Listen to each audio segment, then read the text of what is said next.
Hey guys, this is Misty from the Book Rat, and this is my April rewind. So it's a look back at what I read in April with a quick thumbs up, thumbs down rating. I did get a fair amount read this month, but it wasn't as much as I really needed to, which is why the May TBR is also known as the month of catch-up. So, in April, I read The Vicious Deep by Zoraida Cordova. My review for this is up, I'll link it below. Definitely gets a thumbs up, and I am wearing my I Swim with Mermaids shirt, which I have put my own stamp on. See? That's me. So it's a really fun take on kind of mermaid mythology because you tend to get female narrators as the mermaid, and this one is male. It's Tristan. Even though Zoraida obviously is female, she did a really good job, I think, of evoking a sort of teenage male voice. It was a really fun read, good adventure, good rollicking time. Kind of like the Percy Jackson series, but a little more grown up. It felt very homey, it felt very friend-like you're chatting with your buddies. It's very, told very colloquially and just, what is this? Why do I keep doing this? It was good, and I liked it. And it's out today, May 1st. Go pick it up. Enchanted by Alethea Contis. The review is up for this one too. For almost all of the books in this, the review is up, and I will link them all below. Gets a thumbs up. It's a very fun take. Kind of an everything but the kitchen sink take on fairy tales. Every fairy tale you could think of is touched on in some way in this. And it alternates narrators between Sunday female and Rumbold male.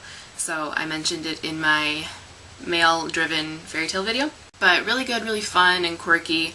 I don't think it will be to everyone's tastes, but I like a good dose of weird and quirky, so it worked for me. Titan Magic by Jody Lamb.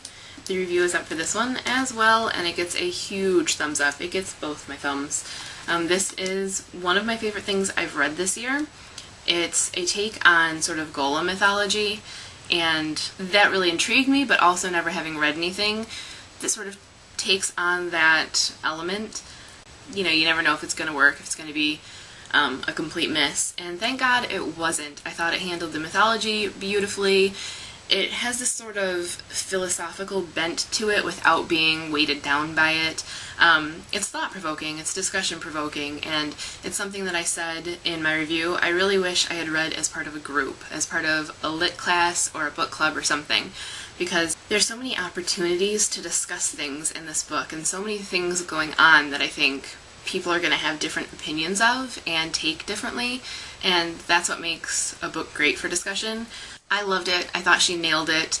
I know not a lot of people know about this one, so you should go pick it up. Titan Magic looks like this. It's by Jody Lamb. You can get a paperback, or the Kindle version is like $3. It's excellent. The Hero's Guide to Saving Your Kingdom by Christopher Healy. This is the only one in this month's TBR that doesn't have a review up yet. The review will be going up May 10th as part of the blog tour. That being said, I do have an interview with Chris, an excerpt, a sneak peek of the artwork, and a giveaway. So you should check all that stuff out and then keep an eye out for my review. It does get a thumbs up.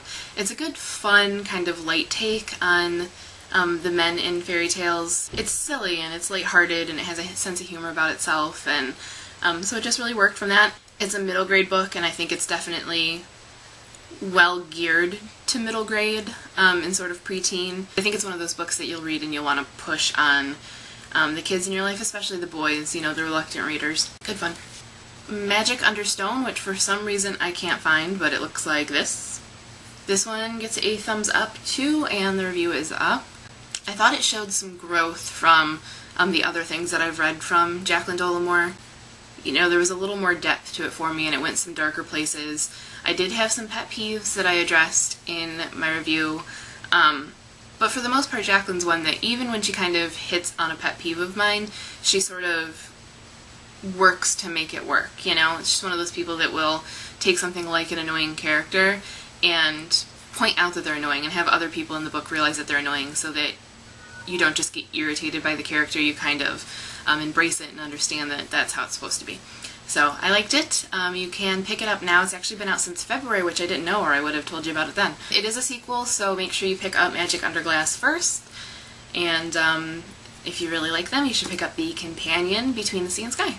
My Sparkling Misfortune by Laura Lawn. I don't have a book to show you on this one because it was an audiobook, but the cover looks like this.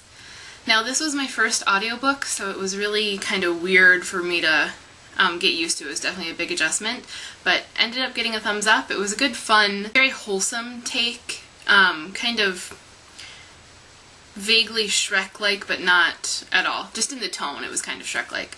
But it follows a bumbling villain who's doing everything he can to sort of make his stamp on the world through his villainy, but everything he does turns out getting him praised as a hero, and it's just kind of his slow transformation, so it was good fun. And lastly, Giants Beware by Jorge Aguirre and Rafael Rosado.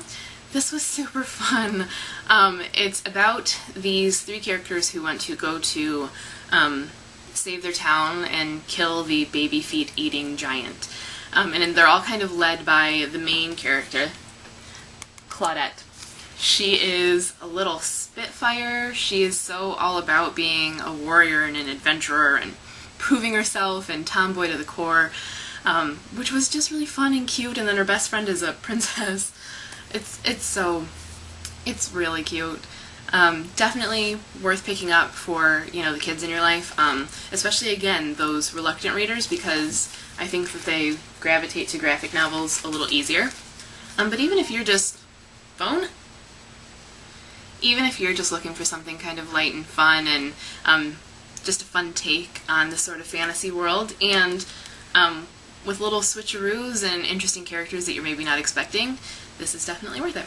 So that's what I read in April. I have a whole hell of a lot to read in May, so wish me lots of luck. You can check out what I'm reading in May right here. If you do your own rewind or monthly wrap-up or whatever, make sure you link it up as a video response or as a vlog or blog post on the linky at thebookrat.com. I will post that below, and as always, happy reading!